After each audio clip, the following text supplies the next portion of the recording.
Xiagax here, coming at you with something special for a change.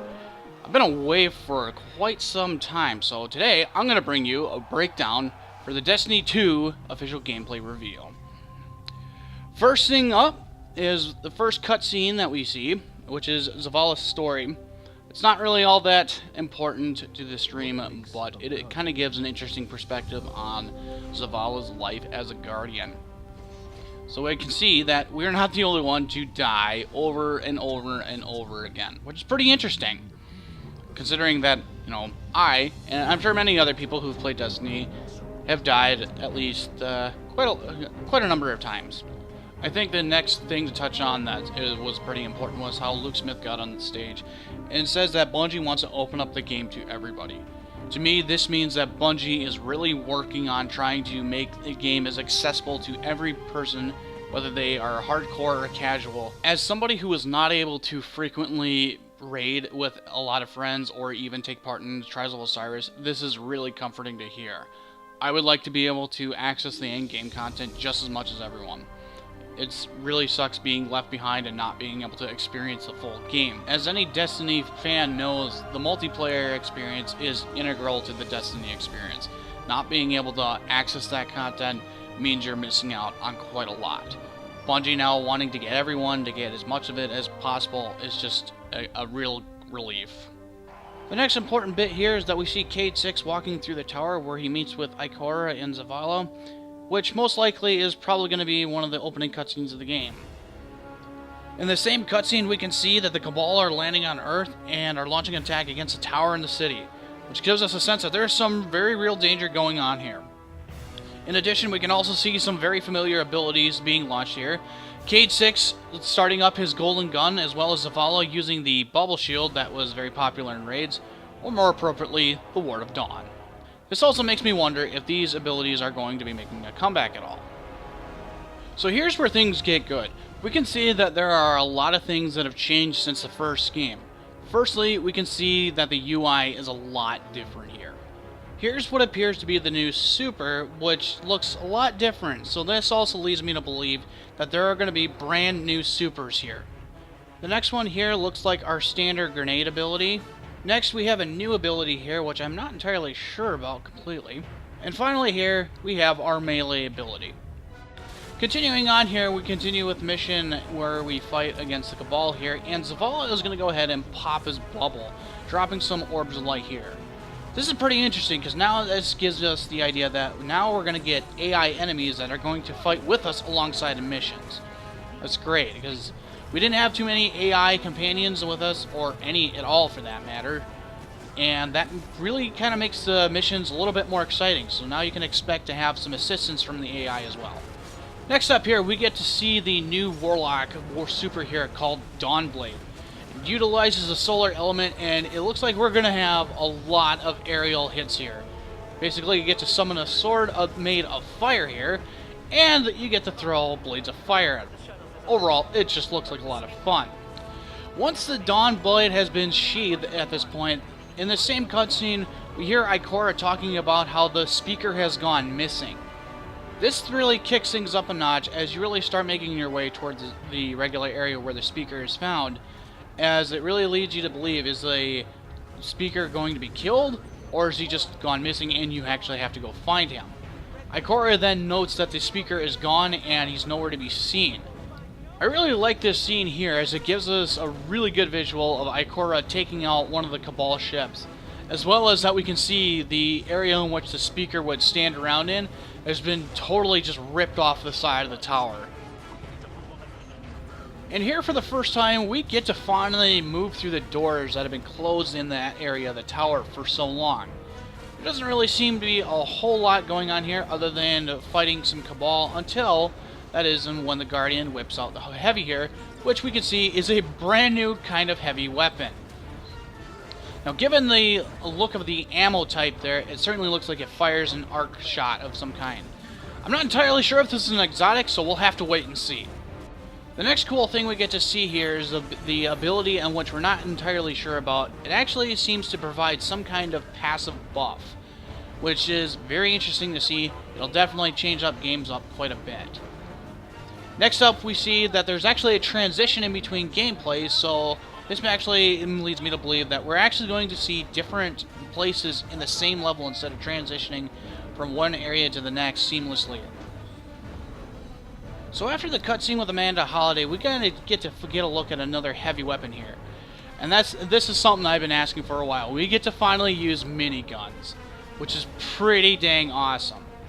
As we traverse further into the Cabal ship, you're going to see another interesting weapon here. So right about here, we get a very good look at a weapon that kind of resembles a grenade launcher. This next little tidbit I found really interesting here. The enemies actually have much larger health bars. Now, I don't know if this Ultra here specifically has much more health. I'm assuming he doesn't, given the way that his health is going down. But it makes seeing how much health that the enemy has a lot easier. And that's a lot nicer to see it go down a lot quicker. And then finally we reach the end of the gameplay clip where we reach the control room. Well, the next part you need to see for yourself.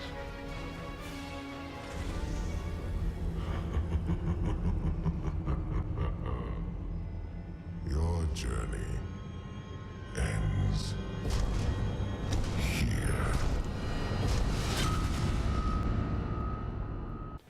That there was pretty freaking awesome.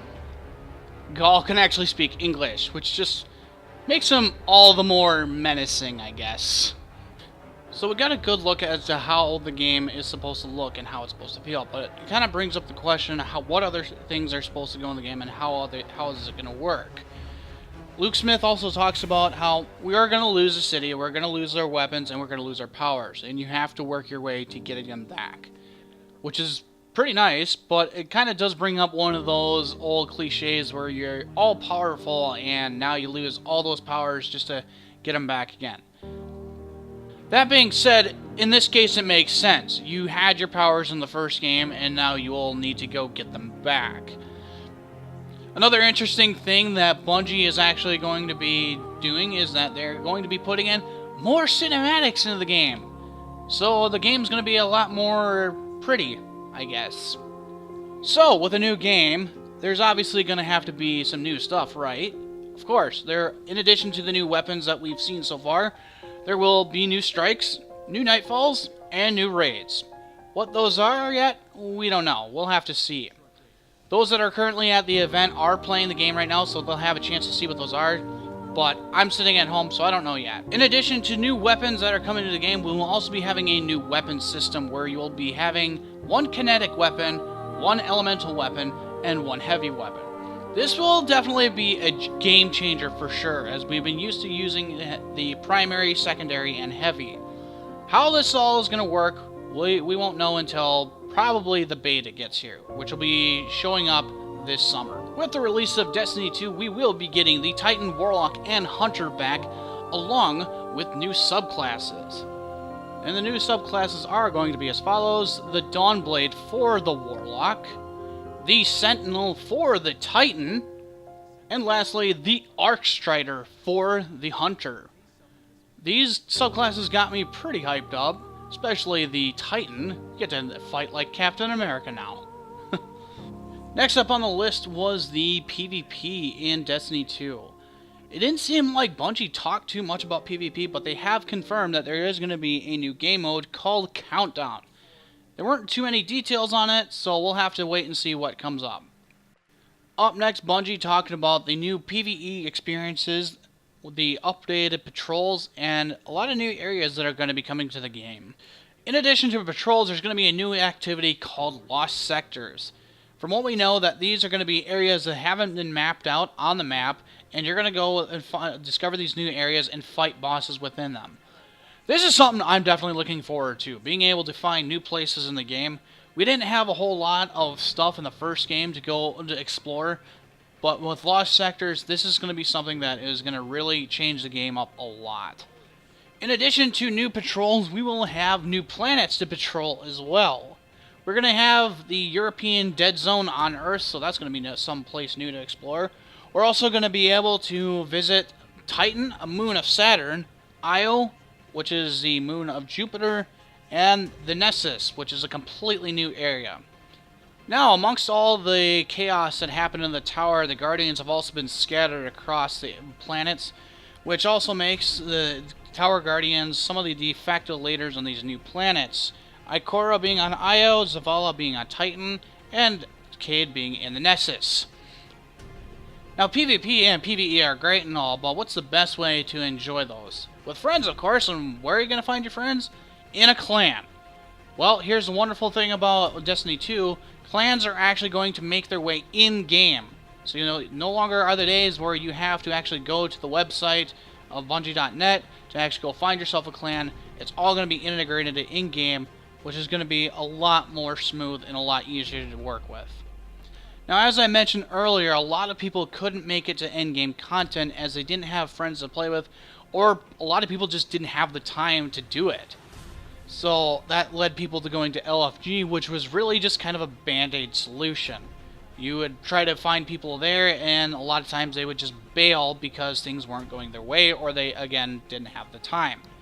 This is where Bungie is now implementing a system called Guided Games in Destiny 2.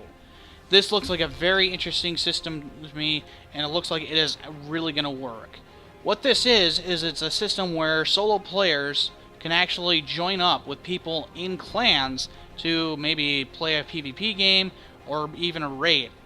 This is a system I think that will definitely be really useful.